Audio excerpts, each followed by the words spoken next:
Good evening. What do a washed up all star catcher with bad knees, a wannabe investment banker who's afraid of ground balls, an ex con pitcher with poor eyesight, a flashy speedster who can't stop hitting pop flies, a Cuban voodoo practitioner who just needs to believe in himself, an aging pitcher who throws more junk than a garbage man, and a hard drinking, off color commentator all have in common? They all learn that through determination and a healthy amount of spite for the shady ex showgirl team owner, they can beat their nemesis and win the pennant. This is the Generation X Wing podcast. The movie is 1989's classic baseball comedy Major League, and I am your host, Jamie Pale Rider. Tonight, I am joined by Steve 3, as well as Rob Williams. And number 4 in your program, number 1 in our hearts,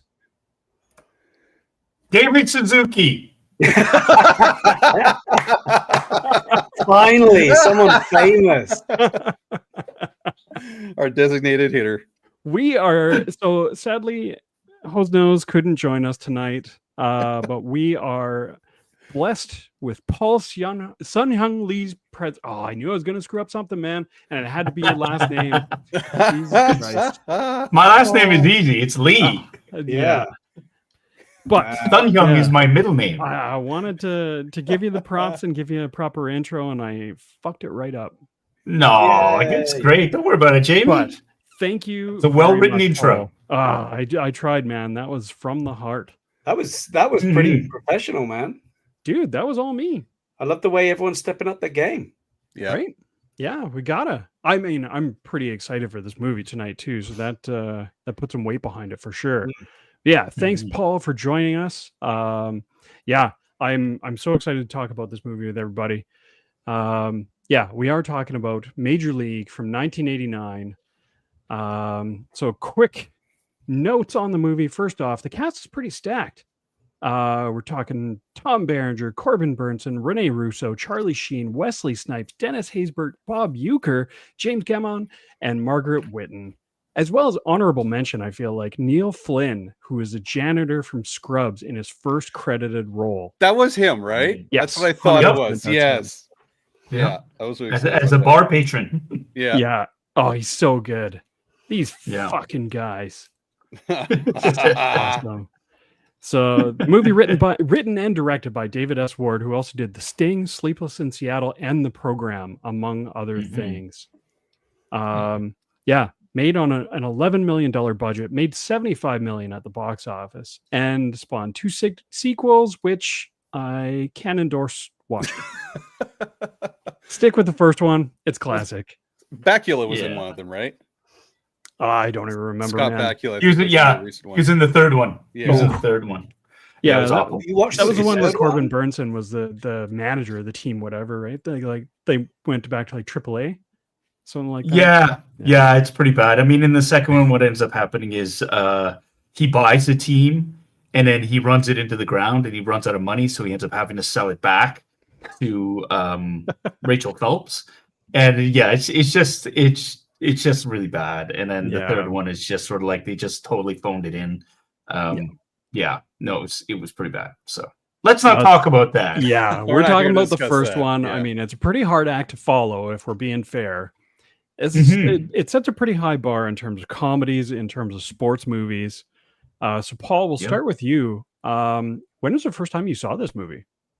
I saw this movie theater I thought in the movie theaters. Sick. Actually, this is that's how old I am. And it was honestly, it was one of these great events, sporting movies. So my son plays baseball. He's 15 years old, loves the game of baseball. And this is our favorite movie that we watch together. There is not a day that goes by that we don't quote Major League in some capacity. We're also big fans of John Boy Media. For those of you who don't know, this is started off as 2 guys who were just Yankees fans, got into lip reading, started posting content, and they built this sports empire to the point where Major League Baseball has invested in them. And so that's a kind of spirit that I feel that Major League sort of embodies, this plucky sort of go for broke attitude of guys who just love the game, who just have nothing else to lose. and they just sort of wear the love for the game on their sleeves.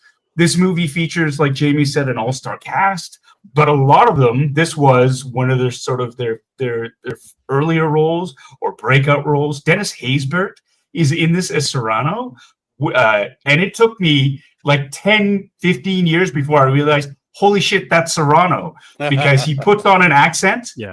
In this movie, he's shaved his head, looks big and imposing, and it's just one of those truly those mindfuck moments when you connect the dots and go, oh my god, that was Serrano, right? Wesley Snipes, again, he was not an established movie star at this point. And they make a reference to it in Major League 2, actually, because after the success of Major League, he got in. That's when he got into action films, right? Because he was more of a comedic actor initially, and then he got into the action adventure stuff, and then sort of took off from there. And they kind of take a dig at him because he was too big, or he just didn't want to go back. That's exactly it. So his character comes back, and they make mention of how Willie Mays Hayes, he's trying his career in action movies, and they kind of make fun of at how bad the action movies are, actually. So there's that. And again, you've got Bob Uecker just absolutely crushing it. He is Mr. Baseball, and there's so many elements of fun and lots of high comedy in it. And it's easily one of my favorite sports movies of all time. So with Jamie, you told me about this. I jumped on board. I haven't seen it. The last time I saw it was last month, actually. So this is a movie that's in our regular rotation. So even though I haven't seen it recently, I feel like I could quote the whole movie to you right now. Yeah, I was so excited when I was talking to you about it and saw you light up and start immediately just quoting. You started by quoting Bob Uecker.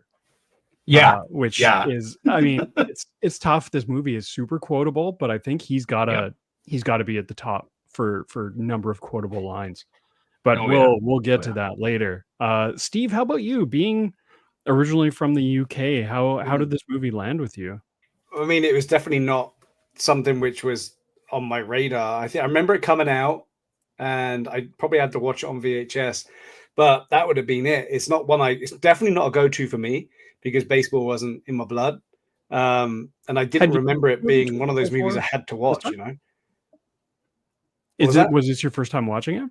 This is the first time I can remember watching it from start to finish, because it was so long ago since I've done that. So this is the first time in such a long time I watched it that I had to watch it from the beginning till the end. So yeah, it felt like watching it for the first time again, almost. But you remember all the stuff because that's what made it so iconic when it came out. It's a pretty memorable movie for sure. Rob, how about you? When was the first time you saw this movie? I must have seen this on the Super Channel back in the mid-90s or so. I don't remember much of this movie, but I'm so glad that you picked it again. And not only just because it's summer and it's a baseball. I'm not much for sports movies, but baseball movies seem to be a lot more entertaining. And it was nice to... Yeah, there's quite a few really good baseball movies. I can't say the same for a lot of other sports, especially in hockey. But this one, I was glad to revisit this one. And see it in full and just remind myself of the movie. Nice. It's almost like, to me, it's like a hockey movie. It wasn't like super prevalent and upfront for me back in when they came out. But I don't know what, the baseball and the hockey seem to go together. They seem to be a bunch of athletes that just like to have a good time on top of it, I find that baseball and hockey seem to go together more than the football ones do. Football ones are always really like, I don't know, boringly straight, whereas hockey and baseball bring some fun. That's what I've always found. If you've ever watched a baseball broadcast, you'll know, one, it's not the most exciting thing to watch, and the players know it too, especially the bullpen. If you've ever seen bullpen shenanigans just go off, especially if there's like a rain delay or anything like that, you'd think that these people are just storing up shenanigans, just like waiting for all that chewing tobacco there, right? They got the buzz going on. It's something, man. Like there's something about baseball and about it being like, it's a team sport, but it's very individualized in the moment. You're focused on the pitcher and the batter. and everybody else is just kind of waiting to see what happens. Like, especially if you look in the dugout, there could be some shenanigans going on. And it's definitely, it has that kind of lighthearted kind of playground spirit to it. For me, I watched this movie way too young. I played baseball for the better part of 20 years, starting when I was very young. This movie was basically like, throughout that time, I was playing in the same town. So it was the same people. We just all grew up together, all playing on the same team, all through the different leagues. And this movie was essentially required reading. Mostly because if you hadn't seen it and you go to practice and there's quotes flying around, you're not going to know what the hell's going on or why the hell these 12-year-olds are swearing like sailors. But this movie is not super appropriate for children, but lo and behold, it was easily one of the most popular baseball movies ever made, especially for our age group. It was, we didn't go a single practice game, anything, road trip without quoting it. Oh yeah, absolutely. The Banana Ball League is crazy. If you've ever seen that, they take the shenanigans and the fun one step further. I highly recommend checking it out. I have never heard of Banana Ball League. Oh, I guarantee that if you look up videos of it, you'll have seen videos before of people just doing crazy shit. Mostly like some guy on stilts or something. It's the pitchers and like the infielders dancing before throwing the ball. Maybe I have seen or the umpire doing backflips when they strike someone out. It's crazy. Although, funny enough, it's one of those things where the Savannah Bananas have done a wonderful thing for the game of baseball. Absolutely. They've made it fun. They've really turned it into a spectacle.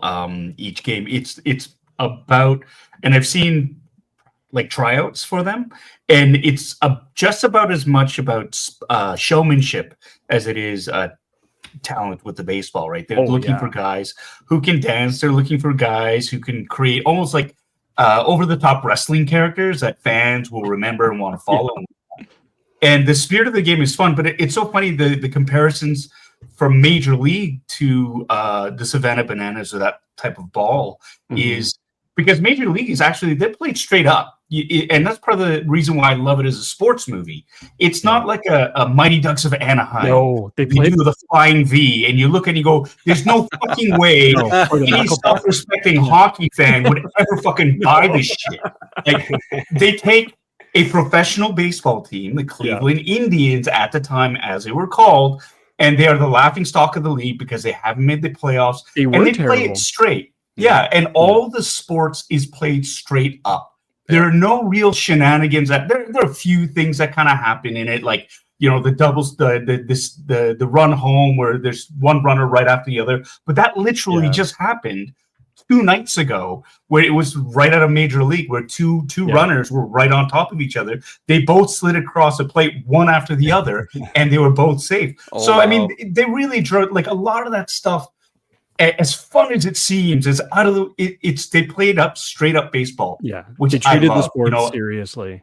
Exactly, and that whole bit, Jamie, Rob, behind you've got that image of Jake Taylor pointing out his shot right there. That's based on what Babe Ruth did, right? And so, no one's ever done that in a game for real.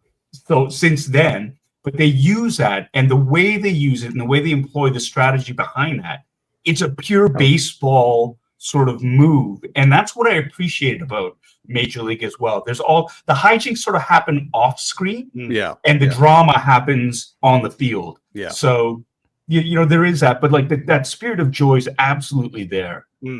I have no idea about all of the sign language that we see going on before. The signs are all just gibberish, right? Like you could do anything. Oh, I had so many questions. Every team about has that. a system. I always remember that from Naked Gun, I think it was. Yeah. that's the only I remember the signs, and I remember Leslie Nielsen's character checking the pitcher for weapons and finding like Vaseline and sandpaper and that was all cool. And the pitcher sweating bullets, but he's looking for guns and shit, not stuff to put an extra couple inches on your curveball. So does that stuff go on? Do you see that? Yeah, and it's all code, and every team's got their own code. So here's the thing. they employ sign. I used to coach my kid as well, and a lot of it is like what Jamie says. A lot of it is just fake. They make it up. So they'll have usually what's called the first sign indicator. So everything else is made up until you see a specific sign. Like say, if I do this, that means that's the first sign, and the sign right after this is what the sign is, whether it's steel or not. But everything beforehand is all whatever we make up, right? And then you look for that first sign indicator, and then whatever it is that follows That's exactly it. That's the sign. That's how we did it as well. For us, it was the hat was the first sign indicator, and then it was first touch was take, so the batter is not swinging. Second touch was bunt. Third touch was steal if there was a runner. Fourth touch was hit and run, so the runner's stealing and the batter's swinging away. So like it was, you could do any kind of shit, but as soon as the hat goes, then you're looking for the number of touches. And that was, and you could do anything. You could turn it into anything. It was really hard to figure out. Okay, that kind of makes sense. Yeah. It looked like they were legit doing something though, because I saw them going across the chest as almost like Roger. That's one touch. So that's what it is. That's what it is as well. The players responding that they've seen the sign and they understand, right? Yeah. So it's and that's what I love. There's those little deep cuts that if you're a ball player or you know the game, they're absolutely accurate to that. And that's what I love about it too. It's like it's a movie that is about baseball for baseball players and fans, but also for moviegoers who are just, they don't know what it means, but it looks legit. And that's what I like. Yeah, I think that's the thing for me, is that not being my movie of the movie that I watch all the time, not being on my hit list. We go back and watch these movies so many times, and we always remember them from back when we were younger, and then we watch them again and I'm like, ooh, that was difficult. But with this movie, it wasn't. And you didn't, like you say, you don't have to be a major sports fan to get the little nuances about it. It's actually pretty damn good as a movie from the beginning to the end. I mean, you guys know I'm always like, oh, fuck, I had to fast forward through that. Or, man, it was hard to get... But this one, honestly, I didn't expect it to be that way, but I kind of just enjoyed going through the pace of the movie. It kind of comes out of nowhere, but it's the classic underdog story. Like it is that trope. It's just done really well, and it's done with heart and reverence for the sport. And all the characters were hilarious. Like all the different character traits they had were so much fun, Yeah, and we really love. Oh, sorry. Go ahead. No. I mean, just talking about characters. Like one of the more standout characters for me as well was, the manager, right? Like I love him. He's got the voice. He's like, forget the curveball, Ricky, give him a heater. And the way that the Lou Brown, that's the name of the manager. Just because he's this guy, like the premise of the story is they create a team that's so bad on purpose that they want to be able to lose enough games to bring attendance down so that they can move the team to Florida, which at the time there were no teams in Florida, which is another hilarious bit there. And he's there and he's working at a tire store, and he's like, "Hey, it's Charlie Donovan from the Cleveland Indians. We're wondering if you want to be the manager." He's like, I don't know. So he's very reluctant. And just from the way they construct the team and stuff, like there's something about having that. And I think he kind of like really nailed that crusty old manager who knows the game, who loves the game, who doesn't put up with any bullshit. Yeah. I think that guy, James Gammon is the actor's name. I think he fucking nailed it right there. Yeah, he's so right good. From spring training all the way through the regular season, up until the moment they figure out that they're going to get screwed, and they decide to like sort of stick it to them by winning the whole thing, and right to the end. Like that's such a great, memorable character, and he's entirely quotable as well, right? So that's what I love. All these characters have a line or they do something that is memorable. And that for me is a surefire home run. He just looked the part as well, man. In his uniform, with his tight, skinny little legs, his little pop belly, his well worn face. He just looked like he was meant to be there, man. He had a great voice. He reminded me of my god, of like Rip Torn or Jack Palance. the mustache, at least, right? So good, man.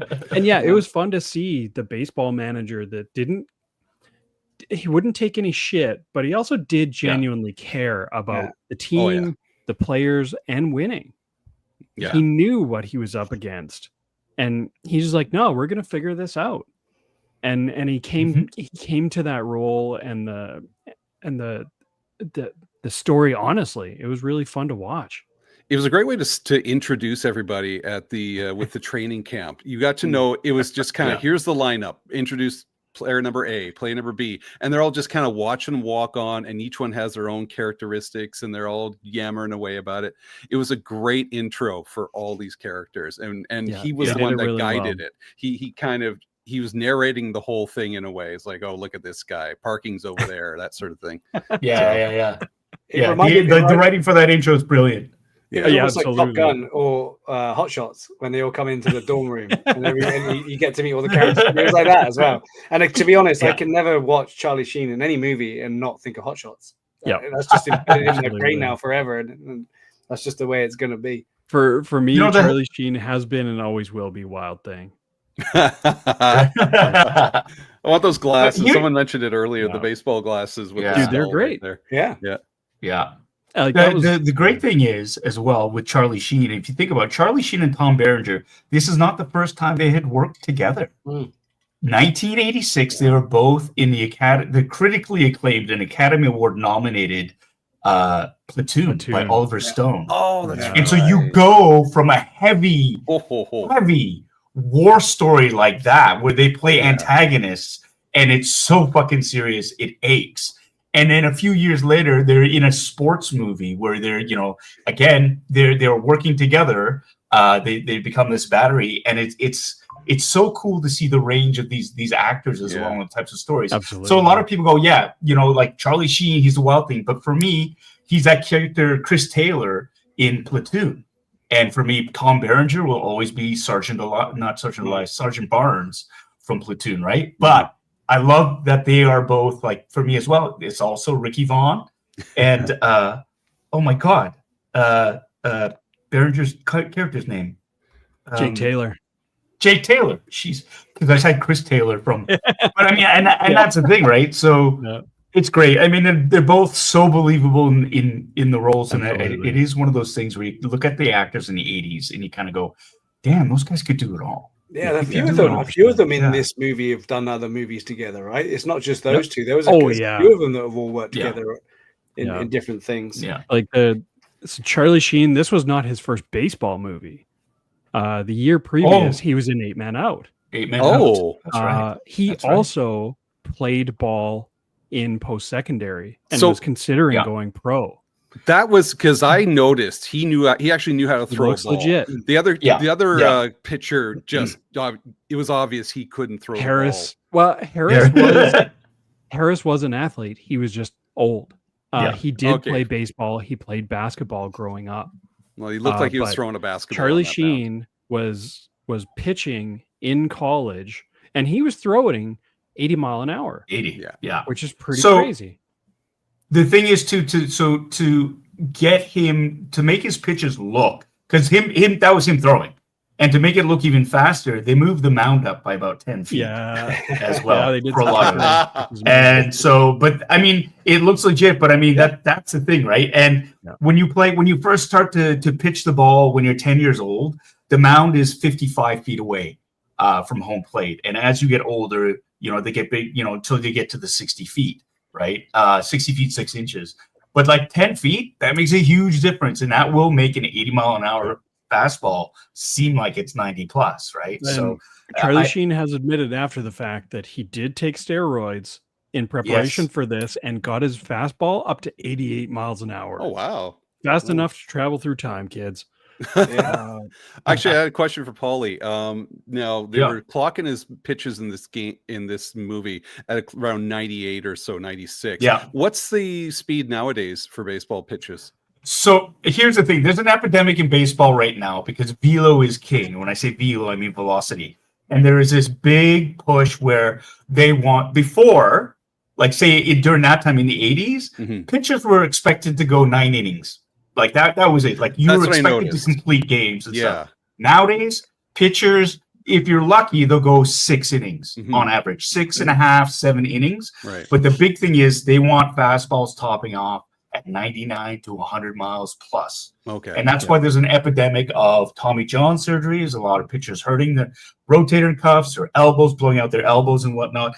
And it's a problem because there's a loss of control, command and control for the ball as well, right? So they can gun it at 100, but you've also got a number of players getting hit by baseballs because these guys are more concerned about throwing it fast instead of throwing it accurately. Right. And so that's the thing. So with Ricky Vaughn in the movie hitting 99 and then breaking that 100 miles an hour type thing is like, oh my God, it's inhuman. Pitchers aren't supposed to throw that fast. Well, right? they can. Nowadays, it's like it's a sustained 100, 102, 103. Right. Aroldis Chapman, who is a closer now for who he's close for? Texas? No, not anymore. What team is he on? He threw.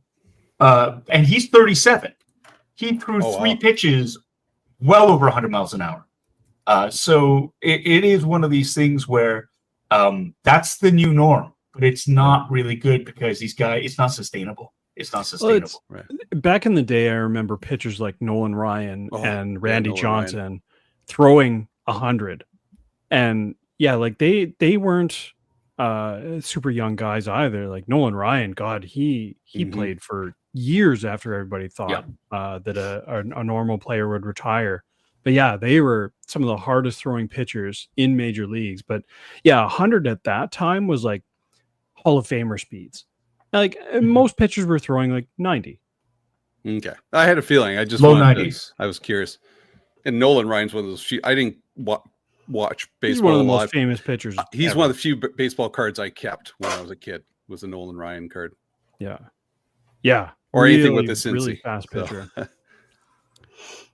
So I did want to get into a little bit. First off, did anybody, I mean, Steve, sorry, did anybody play baseball growing up? Yep. Yeah. Yeah. Paulie? Yeah. How about Yep. cricket, Steve? Did you play Yeah, cricket. When is There there you going to be a cricket movie? Cricket could be crazy, you know. They've changed mean, their it's not colors far from just removed pure from white baseball. to different colors and names on the back now and everything. They could be fun. There's some crazy cricketers. That's his out next there. pick. But yeah, cricket was a school activity. Cricket, rugby, football. That was the way Nice. it was. You had to choose one of those 3, or maybe more than one. But yeah, Now, when you say football, you mean soccer? no, I mean football. Yeah. Okay. Yeah, Was that with 4 downs or 3 downs, Steve? Yeah. There are no downs. There's no waiting around, Paul. There's a play to your Well, drop. there's lots of downs in football. oranges They're all at down on the halftime. ground, rolling, Here we go. holding There's their oranges ankle. at halftime. They're down, and holding there's- their knee. Oh, you mean European football? Oh, I get it. The original football, understand. the one before the original North America stole it. The original one. Stole it. There's nothing stolen about that other than the name. You know, Yeah. it was Other the than the Brits that name. came up with the term soccer. I was going to You say do that. realize right? Yeah, they totally did. Yeah. The Brits came up with It was the soccer. Brits who started it. Yeah. Yeah. And then they rescinded it and changed it back to football. Yeah. They Don't blame started me. it to give it to America so they could shut up with their football talk. Well, I'm gonna- around. I'm going to play the role of umpire here and steer us back on course before we come to blows. It's probably good that Steve is back in the U.S. Oh, thanks. Mostly because I don't want to see Steve running across town to find where Paul is. What position did you play, Jimmy? That was my question for you. Sorry. Yeah. I was a shortstop and designated hitter. Okay. It was actually I played for 3 years. Does that mean people would Loved- hit you, Rob? No, not. I was pretty good at the time, but I enjoyed it for a short period of time, and then I found it very stressful because everybody was watching me, and if I missed or I struck out, it was extremely like I screwed up, I fucked up, I failed everybody. But then, shortstop was so much fun because I'd run back and forth and stuff. Eventually I turned to first base because I knew how to stretch for the ball. And that was a lot of fun too. But basically shortstop was my position. Paul, how about you? What position you play? Catcher, mostly. second base, some, and then left field. So roving left field. I Roving loved right field. Yeah. playing catcher. Question for you: did you ever chirp the batters? No, no, No, Never. no. I don't believe you. No. I don't believe you. No, I- I never did. I thought Really? that was part of the Wow. course. I Yeah, thought you yeah, had yeah. to. Paul, No, you're a I class just- act. Don't ever let anybody tell you otherwise. No, I just shut up and tried to catch the ball. That's it. That was all my concentration and focus is on that. God, I got into it with one kid once when he tried to spike me sliding at the home. But other than that, I just never. I just yeah. That was so much. Did you ever get fun. run Keep over? your mouth shut. No. People tried, but I was a bit husky, so it was you could at your own risk, right? Absolutely too, and like that's part of the choice you make as a catcher. If there's a play at home, do you go for Yeah. the tag, or do you maybe block the plate and the baseline a little bit?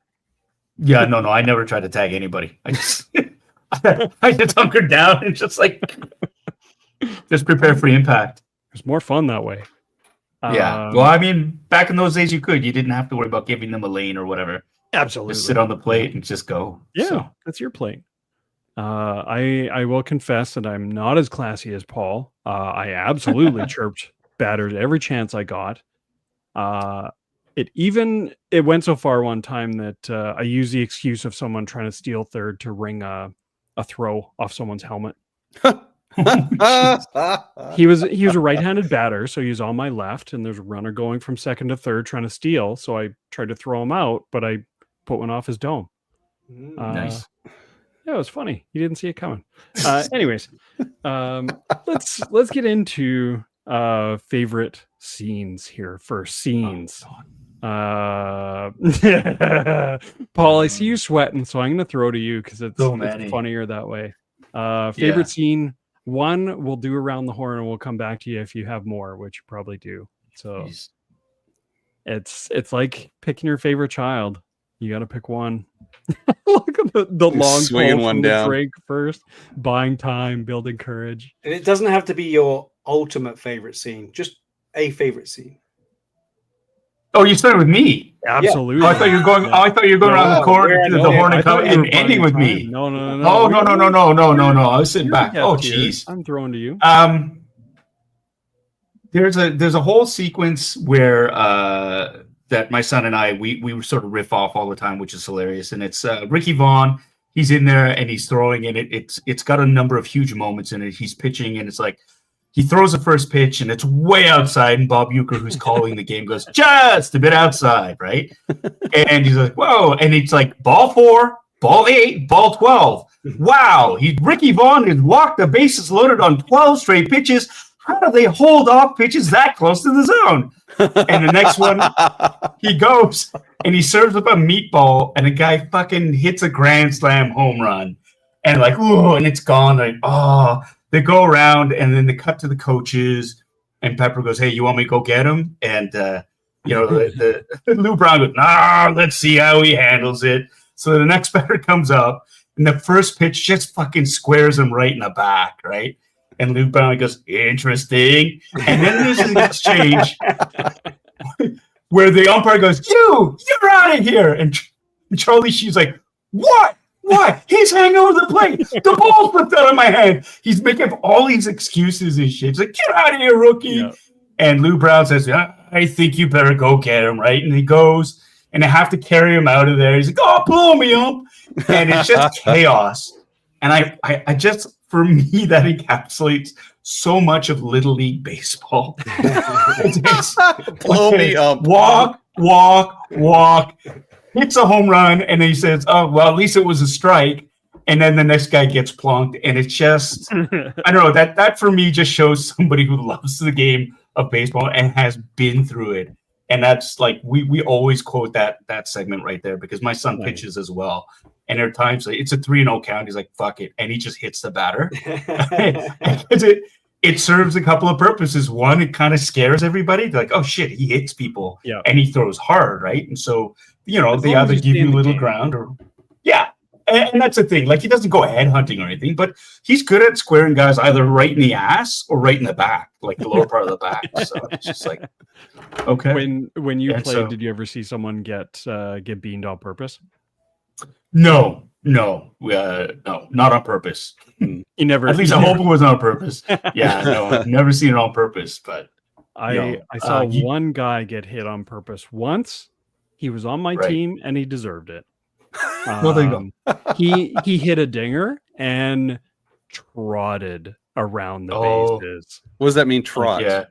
Just like dragging it out. Oh, Just well, look at me. I just hit a dinger off you. Just bat flip.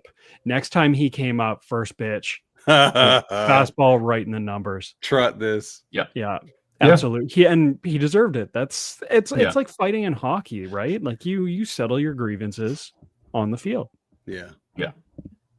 Steve, how about you? Favorite scene? Oh, favorite scene. Well, I'm going to start. I'm going to go through them in the order I note them. But Nice. One of my favorite ones that made me chuckle was when Wesley Snipes first comes onto the scene, and he's in that Volkswagen Beetle with the Rolls Royce front end and the wheels, and just comes in larger than life, pipes and parks right at them, and they're like, "Okay." Yeah, that was funny. Yeah. That to me was a great scene. Great introduction. Do you remember Wesley Snipes, how he introduced himself? Was it Maze Hayes or Hayes Maze? Willie Mays Yeah. Hayes. Willie Mays Hayes. Willie Mays Hayes, yeah. I run like Hayes and I play like Mays. Yeah. Which means nothing to me, That- but I do remember his name.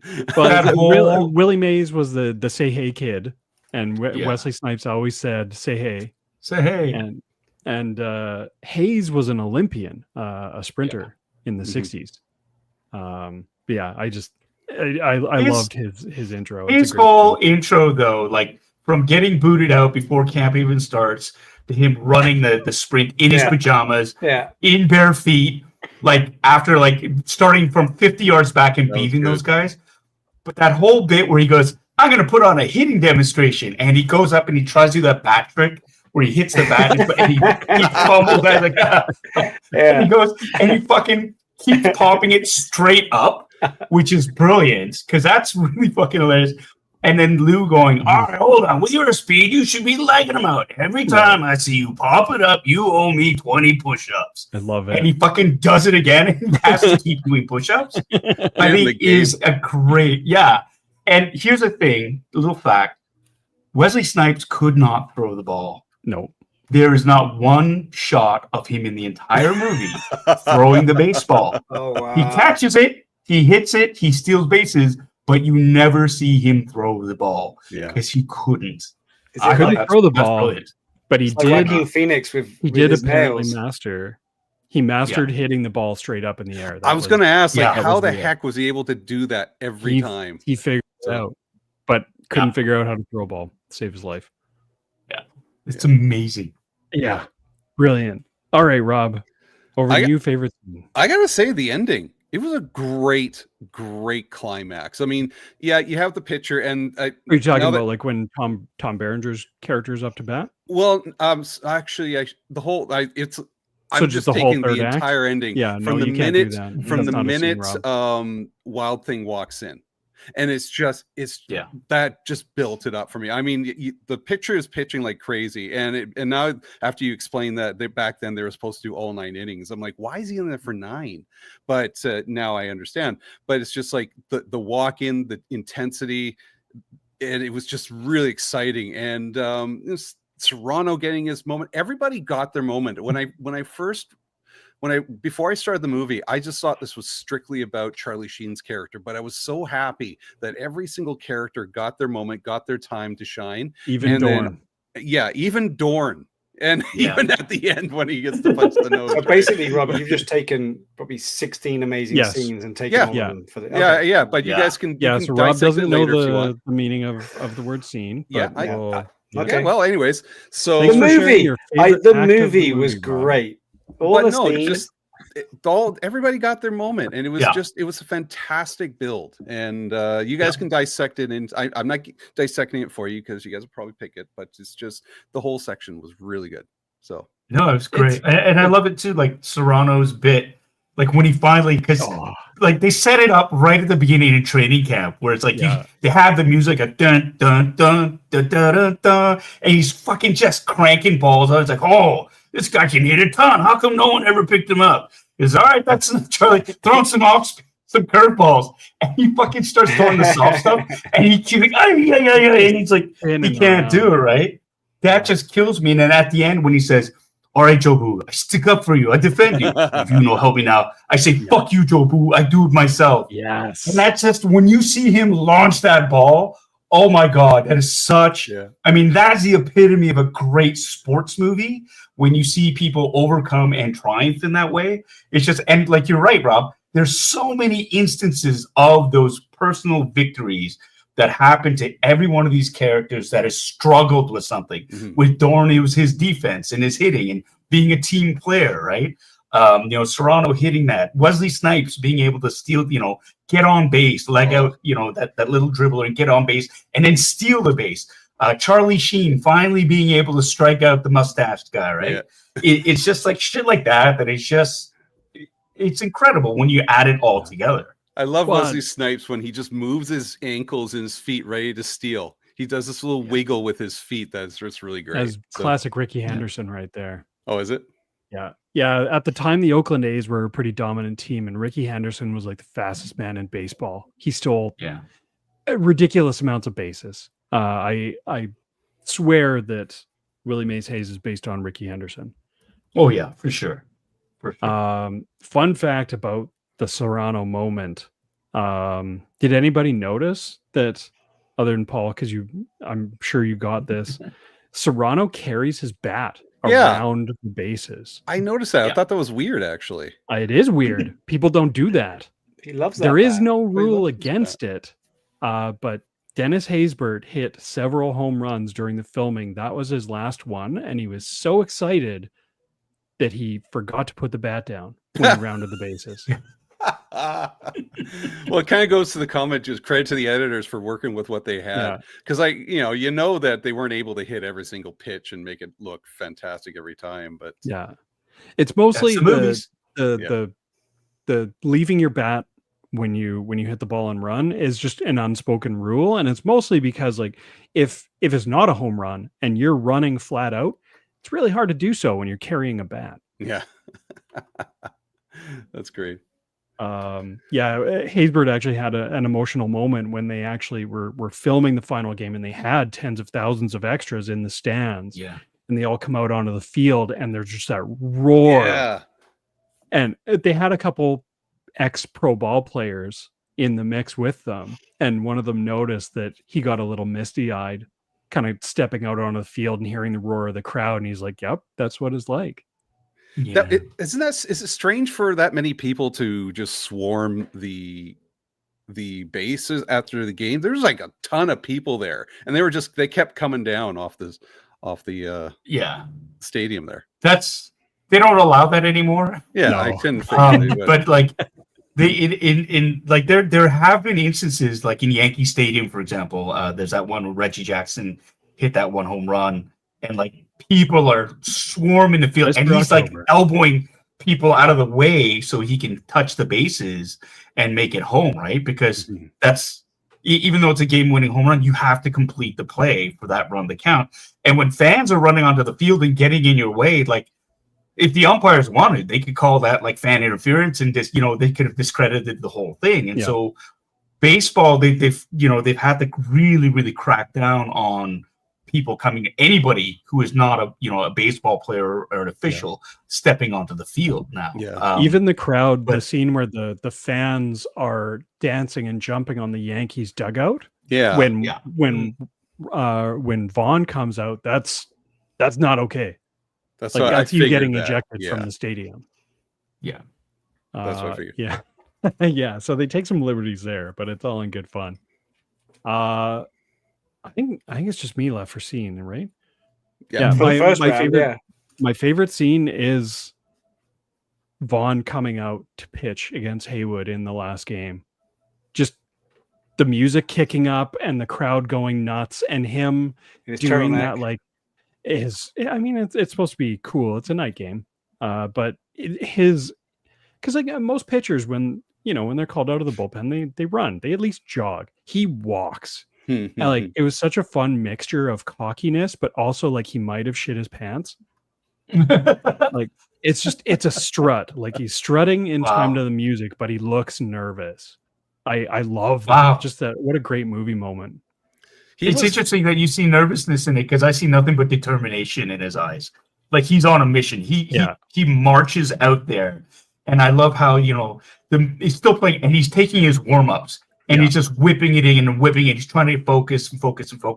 And Dorn calls for the ball and comes over, and you're like, oh, fuck. And everything. Oh, no! He's been avoiding all game. Yeah, the whole thing, and he comes up. Listen, I only got one thing to say to you. Strike this motherfucker out. I love that moment because that's when you go, Dorn has turned the corner. That's his character arc right there. He's a team guy now. Up until the end, Dorn dove for a ball and made a play. We get that That beautiful was sucker after the punch. game.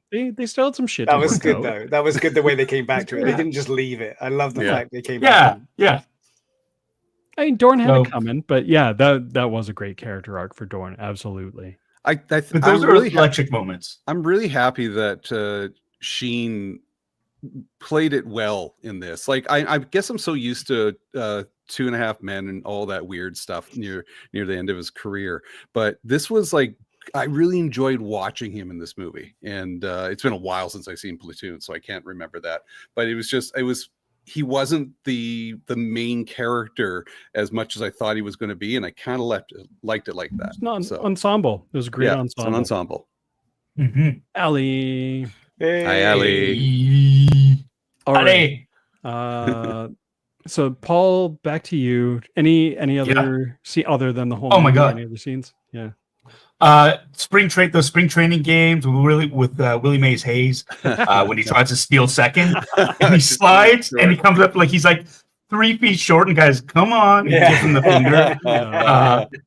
Like just the comedy of errors when you see bad baseball being played. It's just like like Bob Uecker, like the first hit of the game of the season where like, hey, and he gets on base. It's a bloop sort of whoopsie. He makes it the first.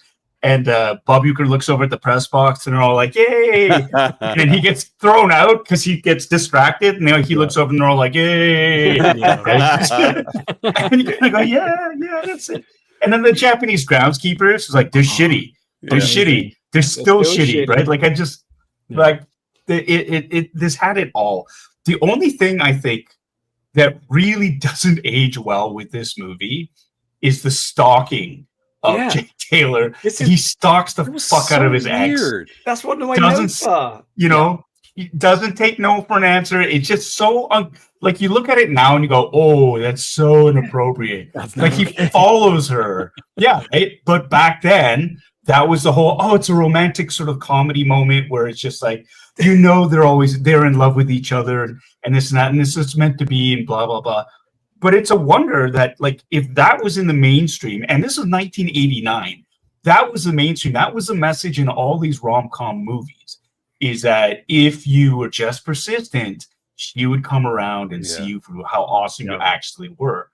And it was like, looking at it now with the filter of like knowing better, you kind of go, oh, that's really, that's the only part of the movie for me that is completely cringe.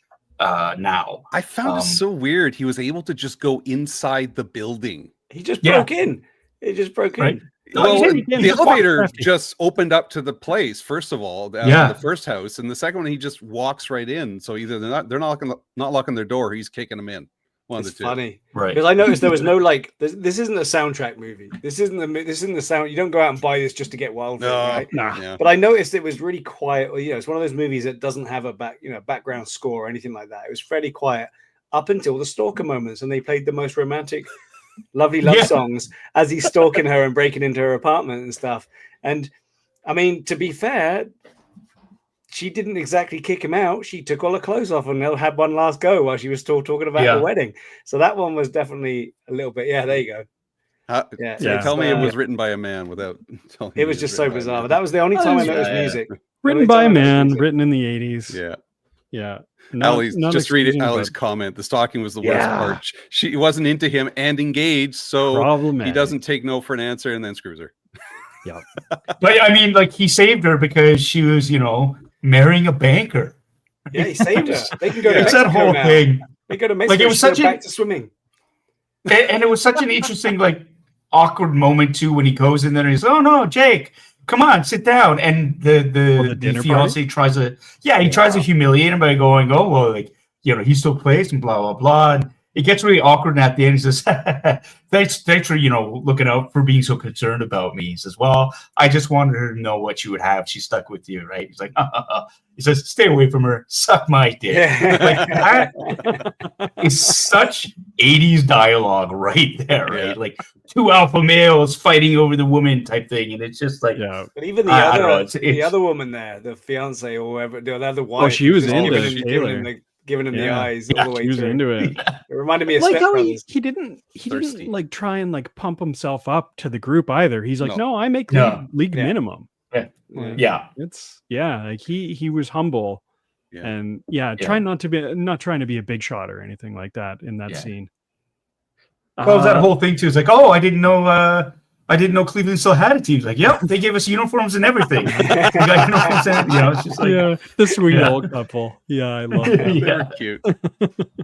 Steve, how about you? Any other scenes you wanted to Oh call yeah, out? there was definitely Awesome. scenes. So I like the. I'm gonna do two. I'm gonna do a Rob. Do it. I'm gonna do Yeah. two. It's open season at this. But- Rob did like 10. So yeah, go nuts.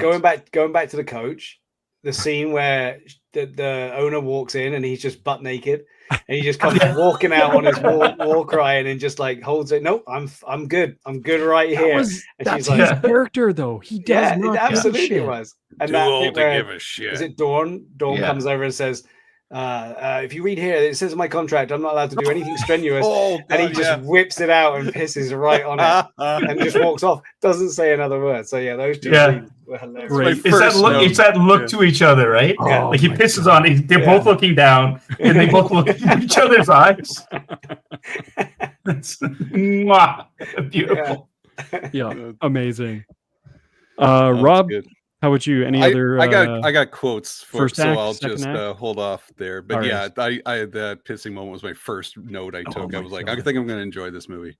I love the montage as well, where they're peeling off the clothes of the owner. Yeah. That was their. Yeah. That was their. Yeah, as they're thing. winning. Yeah, if you win, we'll peel more off. Yeah, The ex What- showgirl. Well, it's funny you mentioned the where she comes into the room. She was being creepy as hell too. Yeah. She was Yes. touching all the guys, grabbing Oh, their yeah. ass.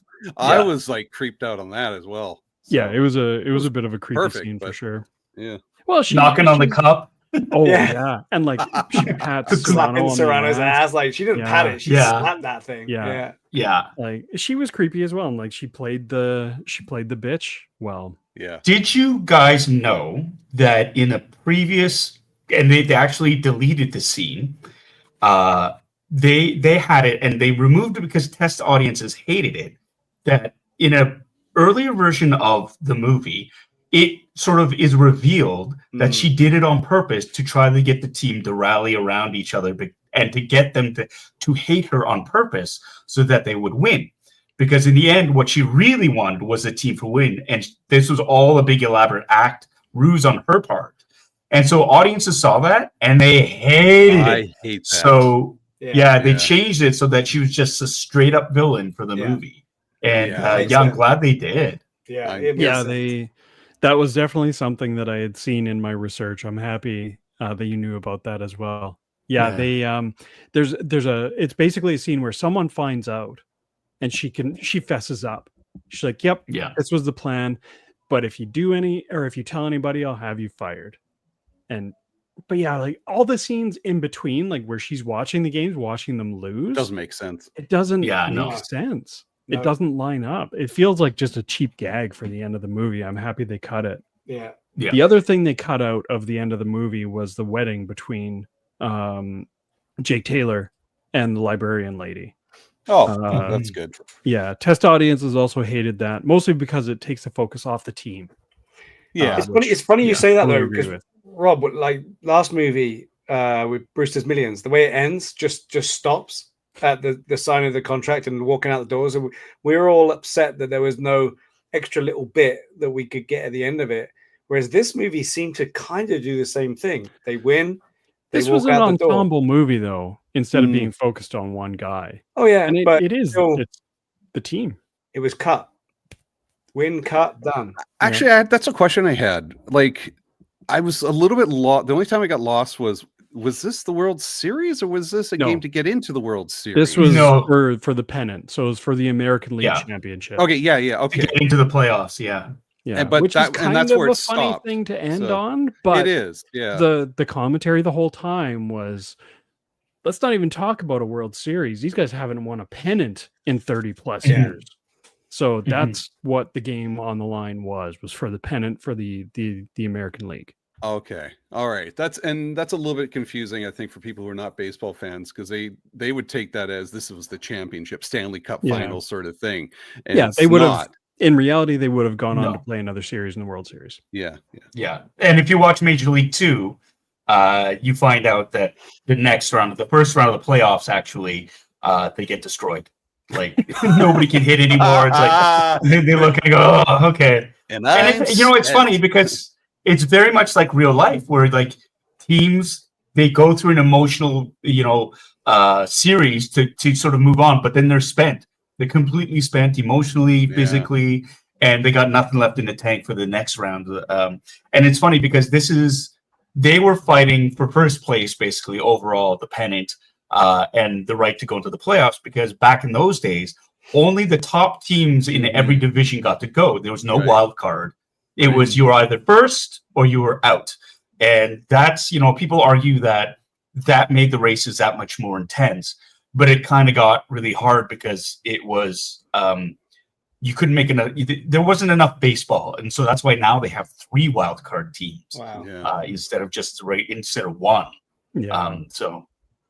It kind of takes the intensity away a little bit. Yeah.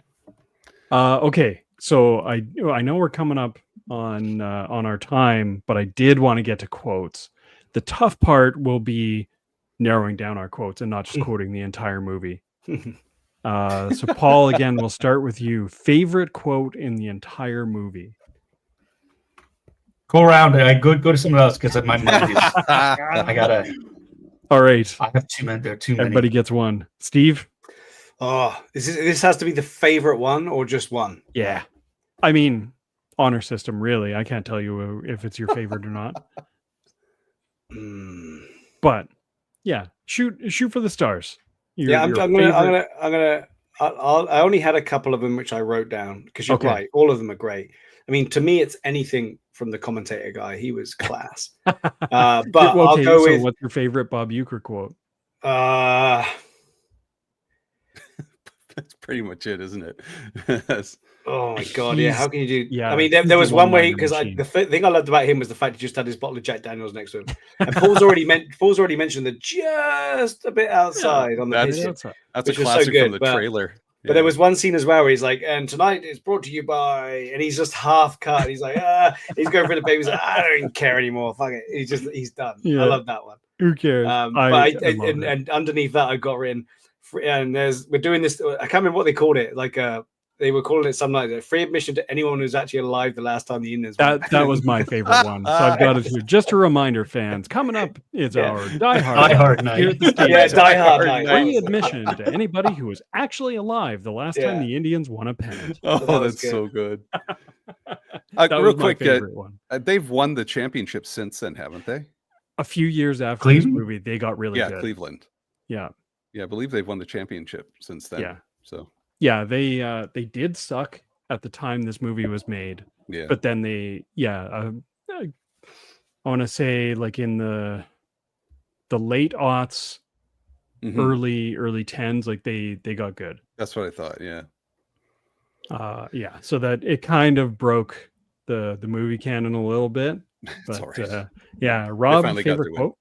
Okay, so this is Lou near the middle. It says, the local press seems to think we would save everyone a lot of time and trouble if we just went out and shot ourselves. I freaking died when he said that. I was like, it's so good.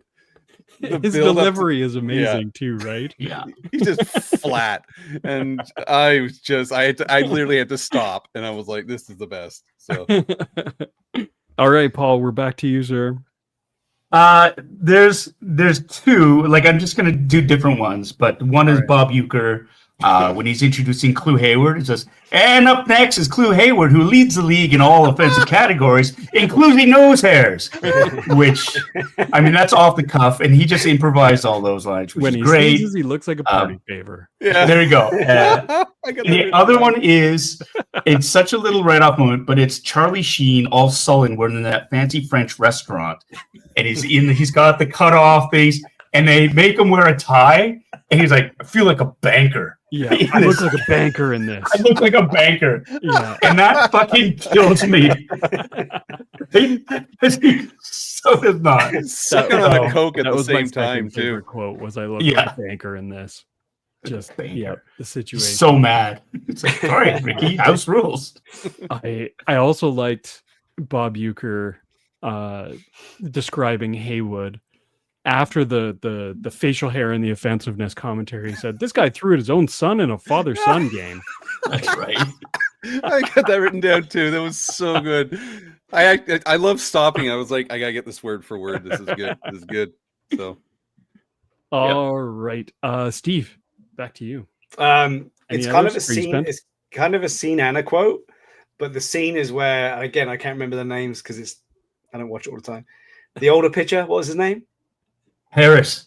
Harris is Harris. there preaching on Oh, about God and Jesus, and he wants to do a Oh, prayer. yeah. He wants to do a prayer for everyone, and he starts off with his prayer, and everyone's making noise. And the other guy, oh, what's his name? Serrano.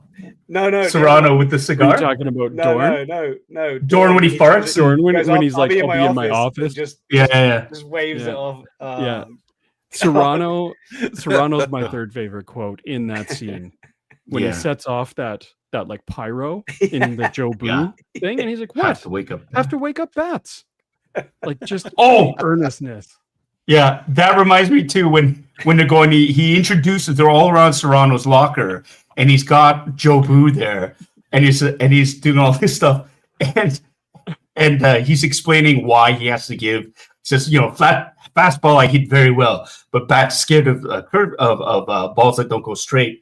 And Harris leads in and says, you might want to think about accepting the Lord Jesus Christ into your heart instead. And Serrano goes, Jesus, I like him very much, but he no help me hit curveball. He no help me hit ball. And then Harris says, "Are you trying to say that Jesus Christ couldn't hit a curveball?" And they fucking start getting into it. Holy shit. I got that written down too. I love that. Yeah. Speaking of Harris, I loved Bob Uecker's calls for when Harris when someone hits off him. He's like, "Vaseline ball to shortstop." KY jelly ball up center field. Like it's the worst kept secret. Yeah. Way Weirder's got Dynamite Drop in Monty. That broadcast school's really paying off. Oh my god. Yeah. Oh man, Rob, any other favorite quotes? Oh no, everybody said it, and I got, for some other reason, I got written here in quotes, "still shitty." I can't remember what scene that was, but it's that just- was it's the The ground. Japanese groundskeepers. Yeah, the oh, that's groundskeepers right. still Yeah, shitty. Yeah, they're that's still shitty. Yeah, Yeah. It's the whole, these guys ain't so fucking bad. No, these Yeah. guys ain't so bad. Nah, They're I still can't- shitty. I like that they kept going back to those three moments, and then those fans in the corner. I wish they went Yeah. back to him a little bit more, but those guys in the back arguing about too high or something like Too that. high. But they're- What do you mean too high? The trajectory of the ball. Who cares? It's gone. Too high was something that came up By Tony. in our baseball games when I was a kid all the time. Yeah. Just We still say that at Terrible. Jays games. It's about too high. yeah, too high. What does that Too high. mean? Yeah. I like it as well when he knocks that banger out of the stadium, and he's doing a number of lines on this one. He's on his way to South America or something like that. He says, Oh, yeah, "Thomas he's is gonna need a need visa to go to- catch that one." Yeah. All that's left is a vapor trail. Yeah, Yeah. that was good. His Bob Uecker's calls were amazing. Yeah, Nobody's listening. Yeah. What about Wesley Snipes' first catch? He Oh, embellishes the it with a basket basket catch? Yeah, He the goes, basket catch. nice catch, Hayes. Don't ever fucking do that again. Oh yeah, that was cut out this Olay shit. You know? Yeah. Yeah. When I was a kid, I thought he was saying old lady. And that's something that we always said to each other whenever anybody Old didn't get lady in shit? front of a ground ball. It's like, cut the old lady, lady. shit. That's But it was funny. Olay. Yeah. Olay. Because Yeah, you we would thought it wave was your lady hand shit. at it. Yeah, exactly. Yeah. Yeah. Old lady worked. But yeah, I was surprised to see that it was Olay. It was similar to like a bullfight as well. Yeah, so, 100%. yeah. Awesome. Well, I think What we about- pretty much quoted the whole What movie now. about who was the mustachio guy from New York? The one that Haywood. he couldn't pitch against? Is Blue Haywood. Okay. Yeah. He comes out and he's chatting to the catcher. He said, "Hey, Oh my you're back up God. from Esco's. Yeah. How's your wife and my kids?" Well, I love So- Taylor's response. Yeah, I couldn't cut it in the Mexican League, so it came up here, Yeah. which I thought was great. So And then the guy who plays Haywood was a professional pitcher, and he ad-libbed that line. They basically just told him go up and say something offensive. Brilliant. or when Taylor's chipping the batter to get him to Oh pop my up. God, yeah. And it's like, hey, Good wife. wonderful Great wife you got answer. there. Beautiful Yeah. lady. Great. Yeah. I'm sure he's a close friend of yours and all. Only question I had is, what was he doing wearing her panties on his head? He pops it up. It's like, oh, don't think it's got the distance on this one. Oh, It just reminds me of John Candy in Brewster's Millions. That's all Yes. I think of after watching that's it. what I thought of when we Yeah. were watching Brewster's Millions, and why we're watching this movie today Yeah. is I wanted Yeah. more of just John Candy behind the plate chirping Yeah. people. Would have been amazing. Yeah, I could have had a whole movie of that. Got a question, Jamie. I know you Yeah. did some research. Was this filmed in Milwaukee? Yes, it was. Yeah, okay. Because I remember I watched the trailer or watched the credits, and it was like thanks to the people of Milwaukee. I'm Yeah. like, oh, okay. Yeah. It was filmed in Brewerstown. It was Yeah. cheaper. They couldn't work around the actual Cleveland professional team schedule. Mhm. So they filmed in Milwaukee Why'd they choose the Cleveland Indians? because for they this? sucked. Because okay. they were really bad and they were known for it. Can you imagine making a movie now, like based on like Vancouver, The Toronto Maple Leafs, right, Paul? Well, maybe it's a playoff. I'm just saying.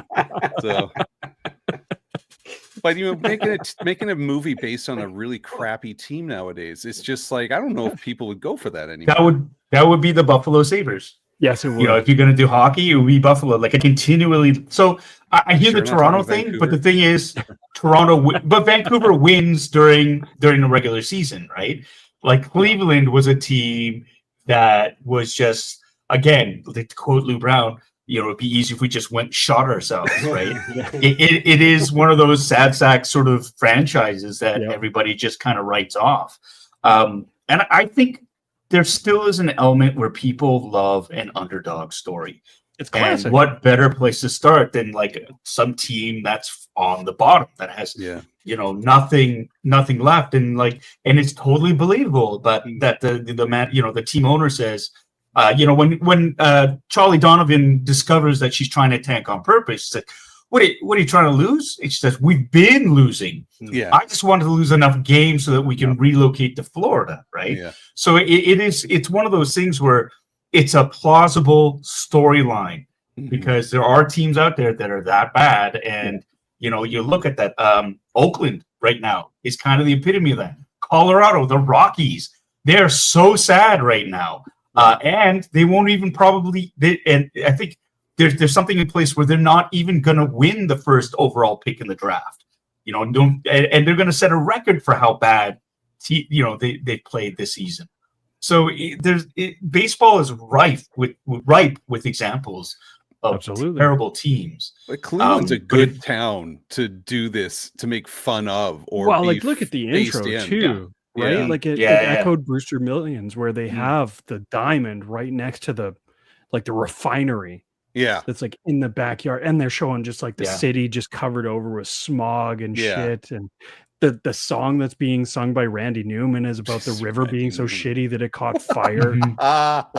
It's the perfect. It's a perfect team and it's a perfect city for this movie at this time. Yeah. All right. We With gotta rate that, this. as much as I would love to keep talking about this movie, Yeah.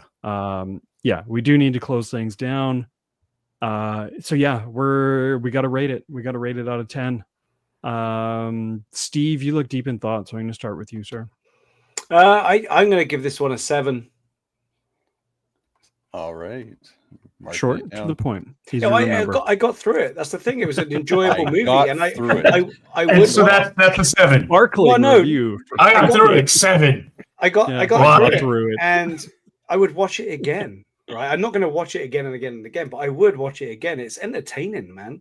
So it definitely deserves a 7, and our scoring, I think, would warrant. Yeah, this is going to be on the box. Glowing cover. review from Steve. Yeah, that's going on the back, right next to Siskel and Ebert's rating. Paul, how about you? What would you give this movie out of 10? Oh my God, it's a sliding scale. I would have given it a 10, but like talking about how certain elements, i.e., the stalking, have not aged well. I'm not going to hold it too much against this movie because of it, because during the time it was perfectly acceptable and it worked. So instead of giving it a 10, I'm going to give it a 9. Solid 9. This is for the baseball lover in me, the comedy side of me, the storytelling part of me. It hit every single moment except for the stalking. That should be on the box cover. Yeah, every single moment except for the stalking. Except for the stalking. How, Paul, are there any other sports movies, any other baseball movies that would top Major League for you? Oh, there's tons. I mean, it's a sports movie, but like if you're talking, John, because there's straight up great baseball movies. Like if you watch Moneyball, is a completely different movie. Moneyball's amazing. It's about baseball, but I love it for different reasons, right? It's about stalking. Yeah, and having to manage a team that is financially strapped, and this is the first sort of. It's based on the book Moneyball, where they had to use analytics for the first time to try to make up for guys that they can't afford these guys. So how do we can afford 3 guys that can whose numbers add up to that one guy type thing. And it's still kind of contested today. But all the sports sort of railed against it initially, but now analytics are here to stay. There's that. We just rewatched The Natural the other day, which is, again, it's sort of like a hyper idealized romantic view of baseball. Bull Durham, again, that's more of an adult comedy. Great baseball in it too, but it's there's tons. And if you want more of the slapsticky kind, Rookie of the Year, Angels in the Outfield, Little Big League, those are really great examples. The Sandlot, Bad News Bears. There's a fuck ton of great baseball. Don't forget Field of Dreams, one of the best baseball movies ever made. For Love of the Game is another great one. If League of Their Own is amazing. A League of Their Own, holy shit! Like I said, tons of really great baseball movies, or great movies with baseball in them, even, right? Like, and that's the thing. So this is one you could just put on at any one time and have a really good time watching. Oh yeah, so this is the go-to. Yeah. And each of those movies that I've mentioned, there's a quotable line from each of those, and I think that's the measure of a really good movie. Is if you're quoting lines for it, or there's set pieces in it that you remember, that you will relive, or just really, really sort of you say it and people get it. You kind of go, yeah, okay, that's pretty amazing. So yeah. Oh yeah. Awesome. Thanks, Paul. Rob, your rating, sir. Before I give a rating, I want to give one last quote, but this is not from the movie. It was from Don Taylor, if you remember, from Sports Page here in Vancouver. I guess you guys not, but he called baseball it's like dinner theater, and that's how I can't watch a baseball game, but I can watch a baseball movie, and this is one of the better ones that I've watched. I'm going to give this an 8. I really enjoyed this one. Nice. Yeah, I'm happy y'all enjoyed this movie. For me, I'm giving it an 8.5 out of 10. It's easily one of the best sports movies out there, comedy or not.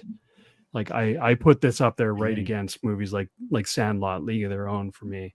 Like Sandlot is the best in my mind. But yeah, this is such a good movie. I now own this movie. I had to get it. It's I can't believe Yeah. it's been this long since I've watched it. Absolutely, Space Jam is a Space sports Jam movie. counts as a sport movie, Yeah. right? Yes, Yeah, it does, 100%. BJ. But yeah, this is absolutely going on our regular kind of watch cycle for me. Awesome. So yeah, thank you all for watching this movie and talking it through with me. This was a ton of fun. Thanks, Paul, for joining us for the discussion. No, Thank you, Dude, Paul. thanks for having me, man. Loved it. Anytime. Loved this That movie. was so much Yeah. fun. Yeah. Thank you. I can't thank you enough. That was a great discussion. So with that, we'll wrap things up. Roll out the red carpet for Paul first. Where can we find you, sir? Oh, you can catch me on my YouTube channel, usually at Bitter Asian Dude Inc.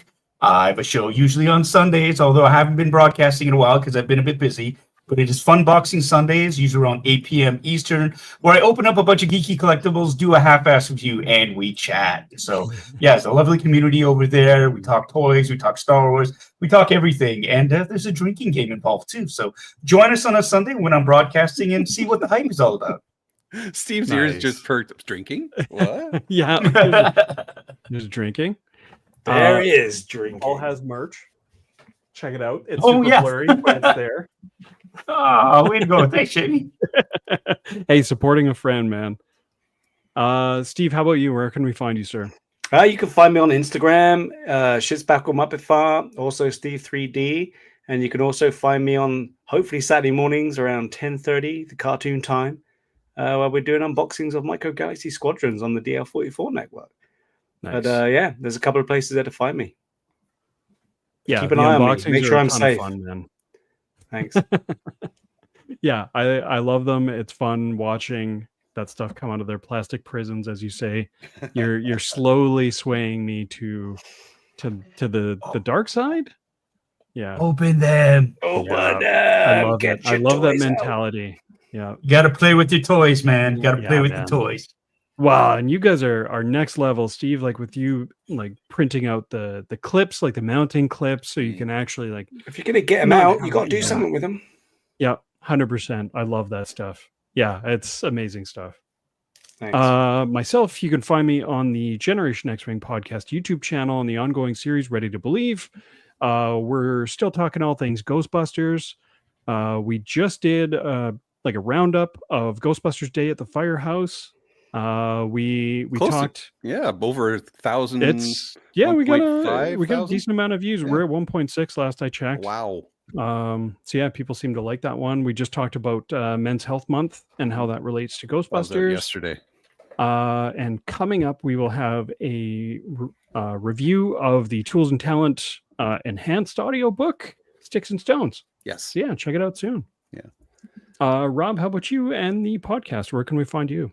We can find me on the Outer Rim Rookie Show. There's an episode coming out tomorrow. I continue the build on the AT-AT driver costume. So that was a challenge, but it was quite satisfying at the end. So you're going to see me build that sucker, and more stuff coming out on our YouTube channel and podcast. So help us grow, subscribe, help us get to at least 900, and that'd be awesome. And then we'll take 100 at a time. 1,000 maybe down the road, but help us, Dude, you need to be on 1,000 by the time you finish that AT-AT. That deserves 1,000. I hope to be done before the 1,000. That kit is not that kit is not easy. So it is No, not that's a easy saga at for sure. all. Yeah, check out the video tomorrow.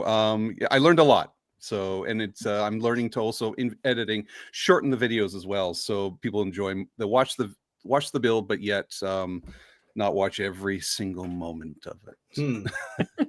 Do you also are you going to do a watch the glue dry as well or not? Oh yeah, that's the shorts.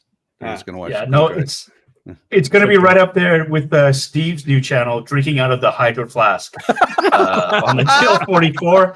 It's just an hour of Steve drinking from that mammoth jug It's right like there. those 10-hour like lo-fi videos that you can watch on YouTube. It's just That's it. Steve drinking. I from know a- how much you like it. I know how much you'll all like it. So I've actually got a new one which I'm willing to show off real quickly if you want Yeah. to see it.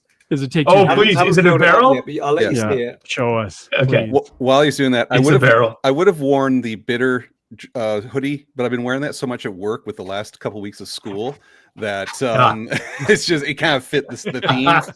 So Yeah. All right, here we go. So I He's knew, an elf I knew in the other inside. one wasn't big enough for you, so there's now going to be this one.